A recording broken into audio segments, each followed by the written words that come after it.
The rise of large digital platforms has created challenges for competition authorities. These platforms often dominate the market, making it hard for new companies to compete. New companies face significant barriers without a large user base. These platforms also bring new problems. They collect a lot of user data, giving them a competitive edge over new companies, and there is also issue concerning user consent. In July 2023, the European Court of Justice gave a preliminary ruling on a case about Facebook's abuse of its dominant position as a social network. The issue was related to how Facebook handled personal data. Our next speaker is an expert in European and American antitrust law, competition law, and public procurement law.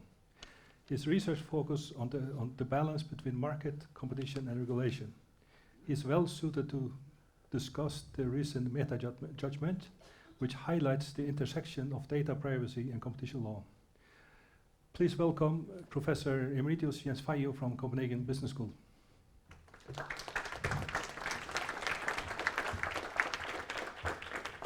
Thank you very much, but first of all, I'm the old professor of Sigurd when he was studying at Copenhagen Business School. Thank you for inviting me here from the Faroese Competition Authority and to come and speak about and also share with you my views on as well the Meta judgment of the Court of Justice of the European Union as of the new Digital Markets Act.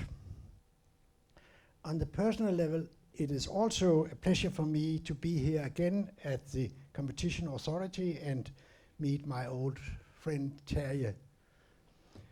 So, my intention today is to start with the Meta judgment from last year, 4th of July 2023, and after that to expand a little on the judgment and the judgment's links to the Digital Markets Act. So, before the Digital Markets Act had come into full force, and that was last year, Facebook was challenged in a much debated competition law case in front of the Court of Justice of the European Union in Luxembourg, the ECJ. The Facebook case is often also referred to as the Meta judgment due to the ownership of Facebook by Meta. The case and the judgment of the ECJ is of vital interest for competition law enforcers, even though the case is often more seen as dealing with GDPR questions than with competition law questions. In my view, however, the competition law enforcers and the market participants should be well aware of the case and the judgment. The Meta case started by an action taken by the German Federal Cartel Office, Bundeskartellamt, against Facebook's so-called off-Facebook treatment. Even though the fact that the case was initiated as a national competition law case in Germany, one can also find some important and decisive points in the analysis and statement of the European Court of Justice, as shall be seen, about the General Data Protection Regulation from 2016, the GDPR, and the interpretation of that regulation in light of EU competition law. Yes. There can be no doubt the EU judgment will come to have vital consequences for the administration and running of those platforms that are collecting data from consumers.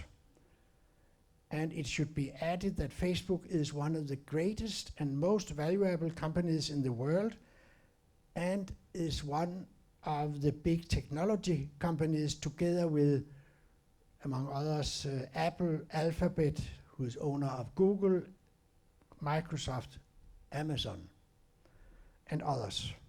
Meta Platforms Ireland operated and, as we know, still operates the online social network Facebook within the European Union, and at the time of the case, promoted services that were free of charge for private users. It didn't cost anything to use Facebook. Within the European Union, other undertakings of the Meta Group offered other online services, including Instagram, WhatsApp, and Oculus, and also earlier Masquerade. Facebook's business model is based on financing through online advertising, which is tailored to the individual users when the social network, according to inter alia, their consumer behavior, interests, purchasing power, and personal situation.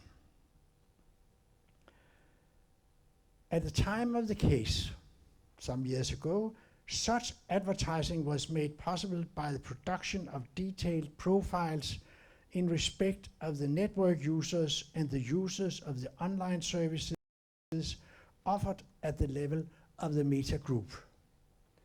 Data are first provided when users directly, by the users directly, when we as users sign up for the online service, the Facebook membership.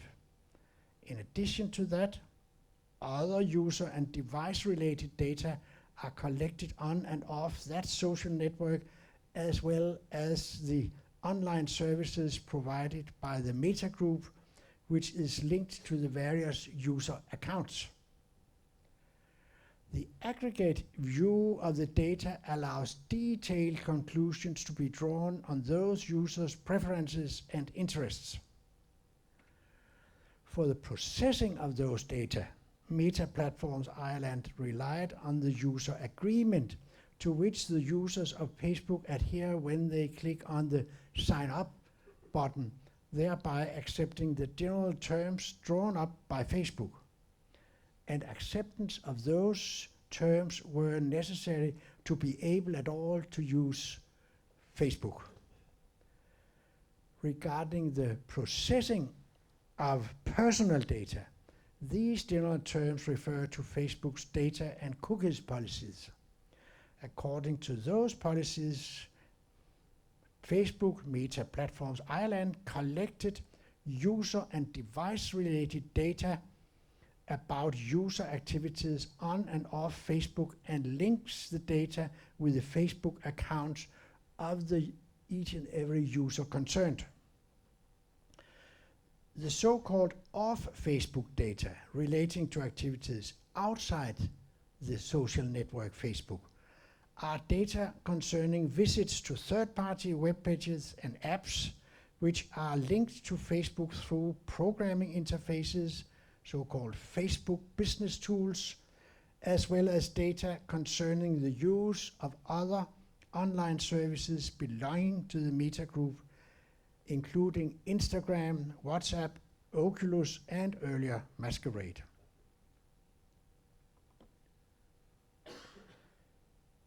The German Bundeskartellamt, however, imposed far-reaching restrictions on Facebook in the processing of user data and required of Facebook to adapt its general terms in such a way that it was made clear that those data would not be collected or linked with Facebook user accounts or used without the consent of the users concerned.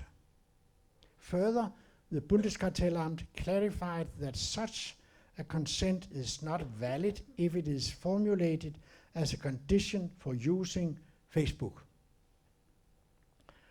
The Bundeskartellamt based its decision on the fact that the processing of the data of the users concerned constituted an abuse of that company's dominant position on the market for online social networks for private users in Germany within the meaning of article or paragraph 19 of the German law against competition, no, in favor GWB, a German and national provision parallel to Article 102 of the EU treaty. Meta platforms. Facebook brought an action against the Bundeskartellamt's decision to the Oberlandesgericht Düsseldorf at a higher regional court in Düsseldorf. And this court decided to refer several questions to the European Court of Justice in Luxembourg relating to interpretation of the provisions of the GDPR, not the competition law issues really, but the GDPR questions. And these questions mainly concerned 4 issues. That was something with music.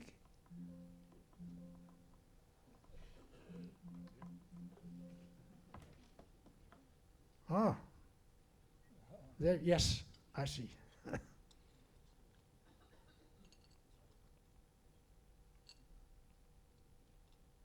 Yes, the 4 questions, thank you. First of all, the first question or problem, the first issue dealt with the competence of a competition authority in relation to GDPR. And this, of course, is of special interest to us here today as competition law people. The prohibition, and the second one was a prohibition in the GDPR on processing sensitive personal data and the conditions applicable to consenting to their use. The third one dealt with the lawfulness of the processing of personal data in light of certain justifications. And lastly, the validity of consent to the processing of personal data given to an undertaking in a dominant position, also a question of special interest to us, of course. The ECJ composed itself in the big chamber with 15 judges, the president on top of them. In itself, this is a strong indication from the side of the court of the caliber of the case. Then the court debated, and in an unusual depth, I would say, the issues that were raised in the case and came up with very explicit and in-depth answers.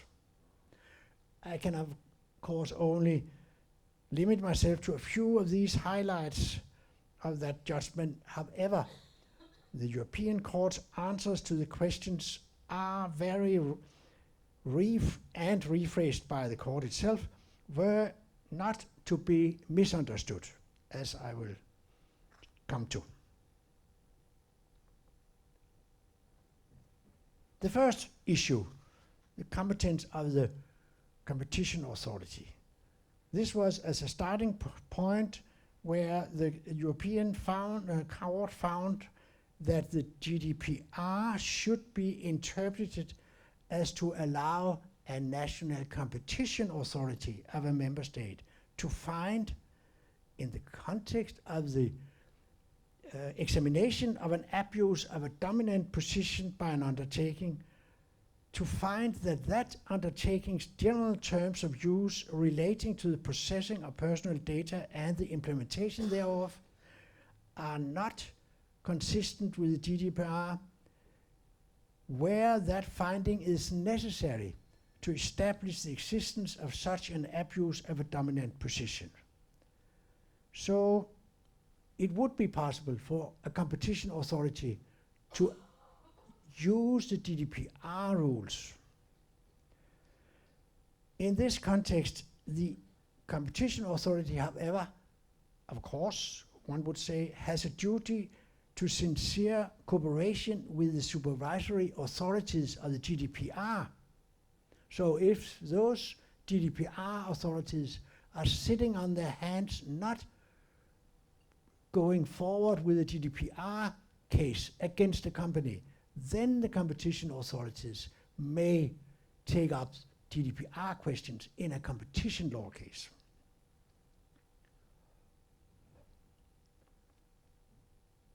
Yeah, the second questions here was processing of special categories of personal data. This was next looked upon by the court, and here the court was strict and specifically pointed to Article 9, paragraph 1, where which concentrates on the processing of personal data revealing such as racial or ethnic origin, political opinions, religious or philosophical beliefs, and the processing of genetic or biometric data for the purpose of uniquely identifying a natural person or data concerning a person's sex life or sexual orientation. These special categories of personal data. To this, the court stated that Article 9, paragraph 1 of the GDPR must be interpreted as meaning that where the user, the consumer, visit websites or apps to which one or more of the categories here in Article 9 relate, and as the case may be, enters personal information into these, such as when we are registering or when placing online orders, then the linking of those data with the user's social network account and the use of those data by the operator, by Facebook, must be regarded as processing of special categories of personal data. And they were and are, in accordance with the regulation, in principle prohibited, subject to the derogation provided for in paragraph 2, Article 9, paragraph 2. In other words, the way Facebook is processing acquired data is prohibited unless that way of processing is exempted in accordance with Article 9, paragraph 2 of the GDPR. As a consequence, the court had to find out whether such exemptions could apply in relation to the way Facebook is acting. However, the court stated, this would only happen in circumstances where the consumer has explicitly made the choice beforehand and with full knowledge of the fact to make the data relating to him or her publicly accessible to an unlimited number of persons.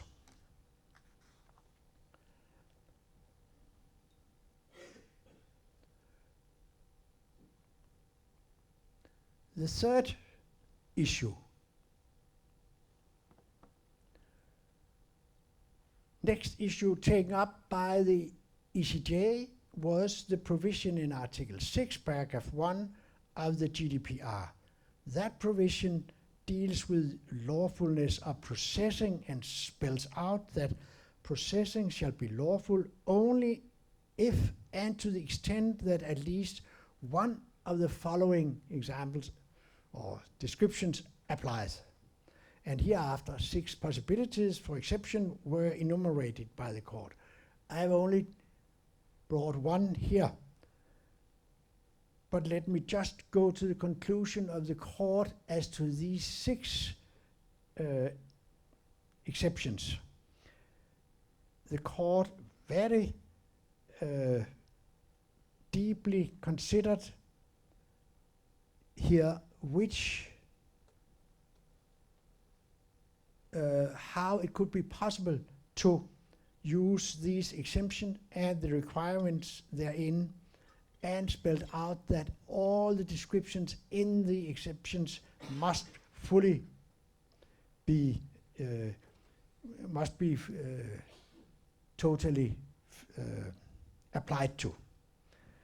But these exemptions were simply by the court, when running through one by one, rejected by the ECJ, and further on one can add that the ECJ, even though this was a preliminary ruling in principle on the level of just how is the EU law to be interpreted, the ECJ goes deep into the facts of Facebook's handling of various possible exemptions and rejects all of them. The fourth issue, the last of the issues, was the issue of consent. The fact that the operator of an online social network, Facebook, holds a dominant position on the market for online social networks does not as such preclude the users of such a network from being validly able to consent with the meaning of the GDPR to the processing of their personal data by Facebook. So it is possible for Facebook to receive an acceptance of processing personal data from their customers. But the court continued, it is an important factor in obtaining the validity of consent to processing personal data given to an undertaking in a dominant position, that it is freely given by the consumer, which is for the operator, which is for Facebook to prove. For us as competition law freaks, this statement from the court, as I see it, must be seen as extremely interesting and far-reaching in the sense that if Facebook or other similar companies cannot prove that the consent was freely given by the consumer towards that company in a dominant position, then the competition law consequences may come into play, those being, as we know, prohibition, heavy fines and compensation to competitors, customers and consumers. Here there will be much work to do, I think, for lawyers in the future, if they look carefully into the wording of the court here. And I could ask you to think about, how should it be possible for a company in a dominant position to prove that the consent of the consumer is freely given?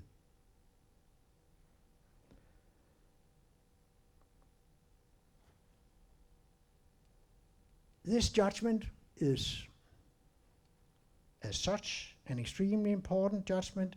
It is very clear and outspoken, and one can easily deduct from the judgment that the behavior of Facebook and other dominant IT platforms that are operating today at the time of the judgment must be seen as clearly illegal in the EU in terms of the processing of personal data of consumers.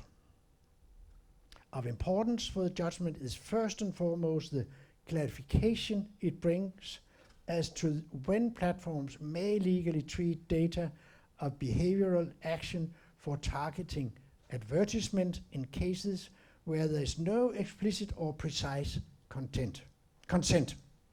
But legal handling of data must be based on one of the grounds in Article 6 in the GDPR, consent, etc. Furthermore, this clearly is in contrast with how Facebook and other platforms traditionally have acted when collecting a generic consent that would cover a variety of different situations, including connecting data from the collector's own companies with data from third companies, or if there is no such consent or its validity may be problematic, to base its treatment on other grounds found in Article 6 in the GDPR. For a long period of time, Facebook's preferred foundation for handling data under the GDPR had been consent-based, and until this judgment was handed down, Facebook only had few consequences to be worried about in this connection. The judgment, however, is, in my view, also important in another and even more far-reaching perspective. The Meta judgment can possibly be seen as creating a direction for the future by being so hostile towards Facebook's collecting of data. It thus seems clear that Facebook and other IT mastodons' behavior in the US has led to extremely much power for those companies, and that the US public prosecutors and US courts have had great difficulties in administering their supervision and regulation of the big tech companies. In Europe, as this judgment shows, there seems to be established a beginning of a virtual stop for the big companies' unlimited behavior. It is to be seen what will be the next step or better steps in the regulation and fight against unlimited tech abuses. The Meta judgment is certainly a most obvious hint from the court. Facebook will, after the Meta judgment from the 4th of July 2023, have to make a big change in Europe to live up to the legal requirements so clearly spelled out by the ECJ if Facebook still wants to collect sensitive data. Those requirements, especially in relation to a correctly informed acceptance, will undoubtedly be difficult to fulfill. The traditionally ordinary consent from the consumers is far from satisfactory in this respect. The judgment should, however, further be seen considering two very important developments. The first one is the environment around another important judgment by the ECJ, the first Schrems judgment, whereby the possibility of transatlantic data transfer has been made rather complicated to the clear detriment of the social network platforms, including Facebook. The second new development will be the full implementation of the Digital Markets Act enforced by the European Commission, whereby Meta has been designated as one of the several so-called gatekeepers, thereby being required to ensure full compliance with the Digital Markets Act obligations for its platform services. The Meta judgment is certainly a most obvious starting point for a new development in Europe. The fact that the European Court of Justice has taken a very close look at Facebook's behavior within the GDPR field and practically prohibited Facebook from continuing its traditional collection of sensitive data is a strong indication of European willingness to cope with the problems. At the same time, the ECJ has made it possible for competition law authorities and possibly authorities from other administrative areas, made it possible to deal with GDPR regulations when, as to the competition authorities, they are dealing with competition law violations. Could the future be that European competition law authorities might apply the competition rules also in fields other than the traditional narrow competition field? One might think of the construction and building area, the fishery area, the public procurement area, or general consumer law as examples. Competition law sanctions are not to be ignored in relation to European law, and we know that competition law, antitrust law, is also being dealt with in the US towards the big tech companies. But it seems rather clear, as mentioned, that it has not been possible for the Americans adequately to solve the many problems in relation to the dangerous behavior of big tech companies so far. Perhaps there will be good lessons to learn from Europe on a global scale. And the Meta judgment must be seen in connection with the fact that new EU legislation and new EU judgments are on their way forward and will supplement the Meta judgment.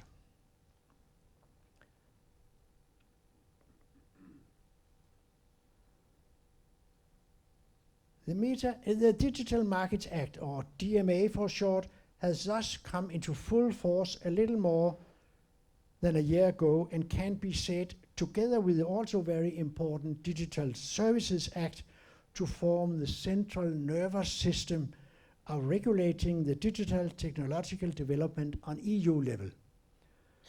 The DMA is directed to regulate the very big companies within the digital economy: Google, Facebook, Amazon, Hotels.com, and the like.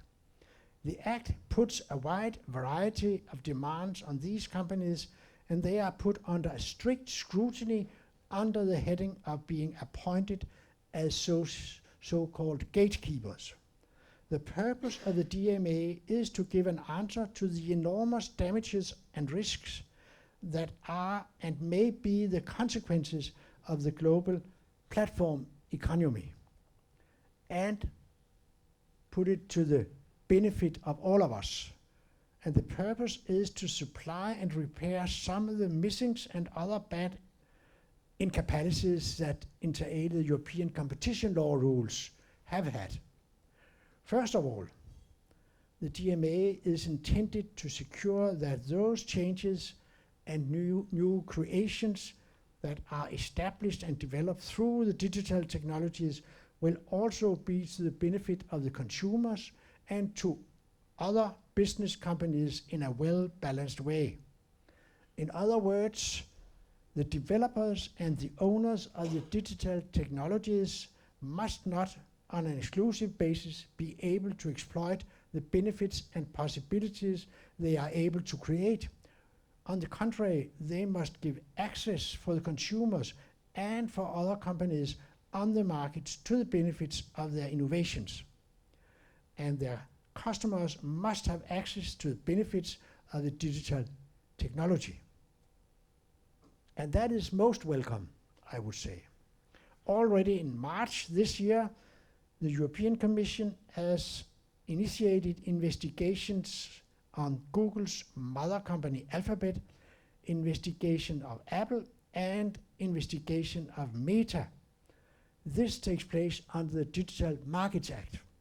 Against Alphabet, the Commission claims that Alphabet prefers its own shopping services such as Google Shopping and Google Hotels. The investigation in that case is in full force.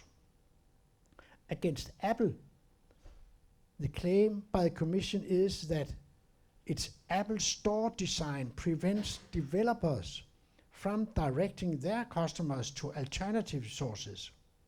Developers must not give price information in the app to their customers. That way, the developers are prevented from directing the customers to less expensive shops outside the App Store. And to Meta, as to Meta, the Commission's claim is that Facebook's pay or consent model, where the consumers, after the Meta judgment I mentioned before, can now either pay and be free of advertisement or consent to Meta's use of Meta's collection of data from the consumers, that this pay or consent model is against DMA provisions that prohibit use of data from one platform to another. Here, preliminary findings have been issued against Meta.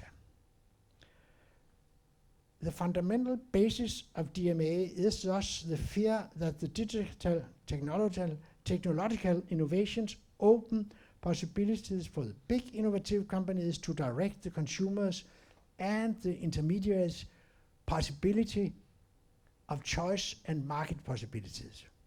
And the big digital technological companies should not be able to do that. But why not, would you say? Why not just use the European competition law rules against such behavior? The simple answer to that question is that they are not good enough. Maybe the companies are big, but they may not be in a dominant position on the relevant market, or they are not abusing their dominance in the traditional way under competition law, but are applying other methods. And furthermore, the traditional competition law rules are used after the violation has been found, exposed, whereas the DMA operates with a control system that works before the violation takes place ex ante. This is done by the so-called gatekeeper system, where the very big tech companies are targeted as gatekeepers and thereby are put under strict scrutiny by the Commission from the very beginning. Of course, there are also strict consequences, fines, etc., linked to violations of the DMA.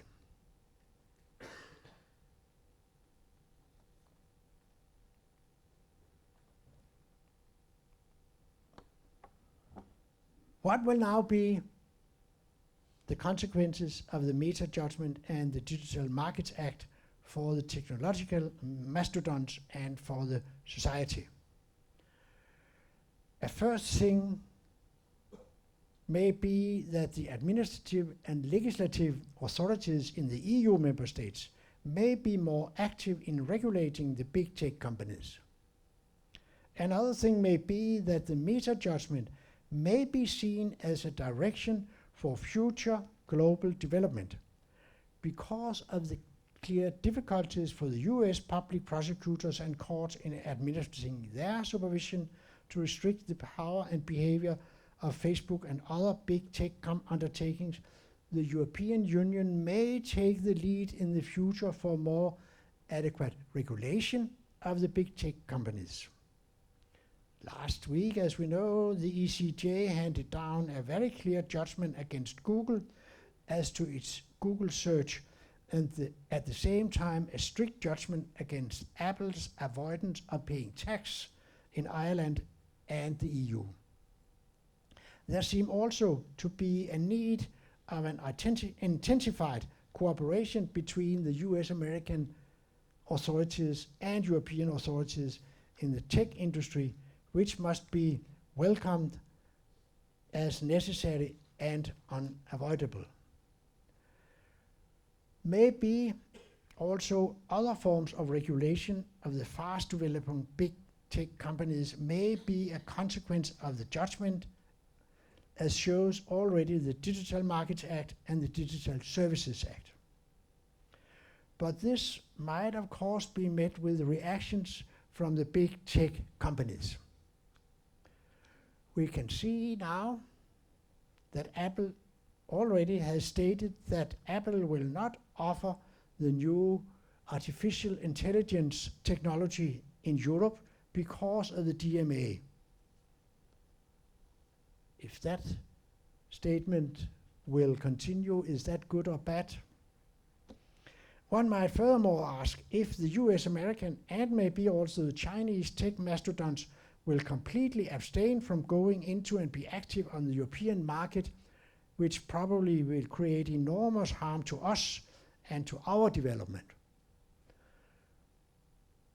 But furthermore, and lastly, the DMA cannot solve the big problem for Europe, which is that we have not come up with a European digital technology that for the time being is able to compete with the Americans and the Chinese. So what the future will show is difficult to say. But one thing is sure, the DMA and the Meta judgment have opened up a new, a strong way to watch. Thank you.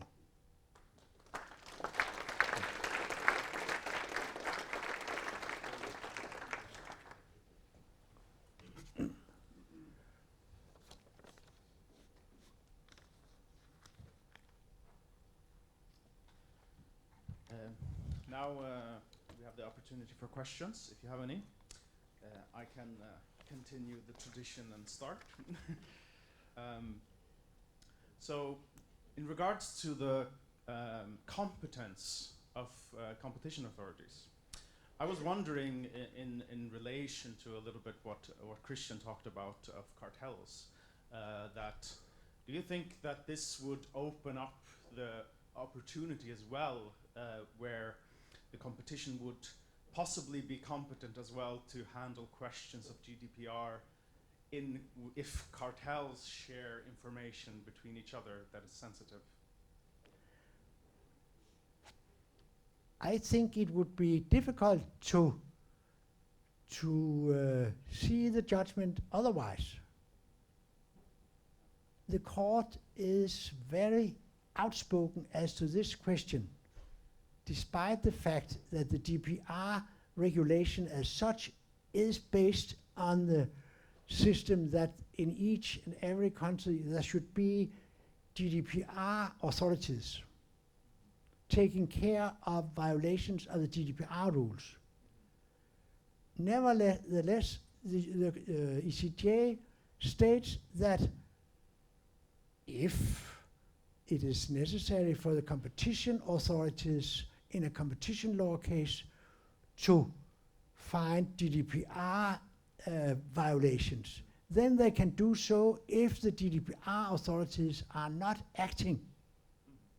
So why should it be concerning Article 102 but not 101 issues? So I think that too could be in a cartel case, yes.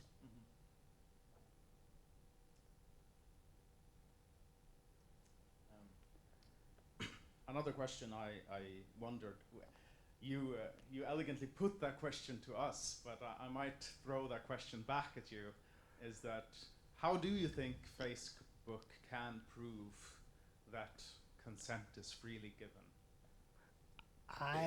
I am rather convinced it is hardly impossible.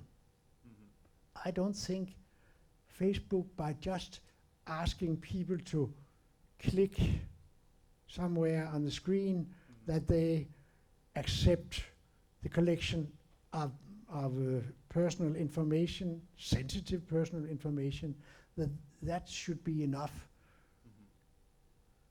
So actually, the way the Court of Justice has directed us is that this is not good enough just to do it on the screen unless there are some additional security in that it is really meant from the consumer. And here consumers are so different that some consumers will certainly click every time they are asked to do so. So I find it very difficult, if not impossible, for Facebook, I must confess, to get that kind of acceptance. Yeah. But if you could find another solution, that would be fine for Facebook. You mentioned the pay or consent model, that was also denied by, or that is being denied by the courts. Can you elaborate a bit on why that is being denied? Well, how many of you are on Facebook now or have been on Facebook? Just the hand up here. At least 60%, and I know that there are some that will not admit it. But after the judgment last year, Facebook has changed its conditions. So when you click in on your Facebook account, you will be asked either to pay some money or to give access for Facebook to your personal informations there. And that is the court being challenged at the moment. That was not the court. The court was just saying it's not good enough just to have the click. It should be more specifically and so on. But then the Commission now is using the Digital Markets Act to go against Facebook's new model of pay or accept. And we will have to see whether they will be able to convince. I'm sure that will go to the Court of Justice again. I think so, at least. I guess my question there is, what is their argument on why this should not be used? What is the Commission? The Commission, one statement is that it's too high a price. Okay. The price is too high. Oh. And the second one is that they cannot, that way, if people really want to be a member of Facebook, they cannot force them to accept it without paying. Yeah. That's behind the argument of the Commission.